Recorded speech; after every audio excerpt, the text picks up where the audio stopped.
Le stress, c'est vraiment j'allais dire, c'est l'ennemi numéro 1 pour le cheveu, parce que les hormones vont jouer. Enfin, il y a plein de facteurs, et l'inflammation surtout. On sait que le stress, c'est de l'inflammation. L'inflammation, c'est pas bon pour le cuir chevelu. Deuxième facteur, l'alimentation. On en parlait un peu avec la vitamine D. On a besoin de lumière pour la vitamine D, mais on a besoin d'une alimentation parce que ces petits cheveux, ils ont besoin de manger.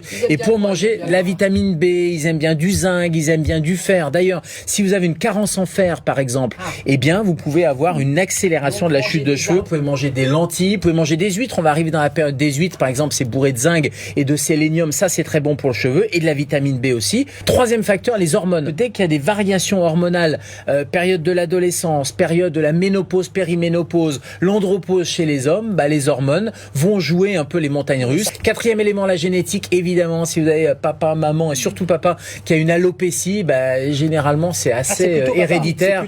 Oui, c'est plutôt, on le voit sur papa, mais c'est plutôt un gène qui est transmis par maman. Et juste message à quelques copains qui, dès qu'ils commencent à perdre un peu leurs cheveux, ils mettent une casquette. Très mauvaise idée, parce que ça respire plus. Ça respire plus, puis ça tire dessus. Et d'ailleurs, certains soins ou certains moyens d'attacher ses cheveux ou la casquette, ça tire et ça fait ce qu'on appelle une alopécie de traction.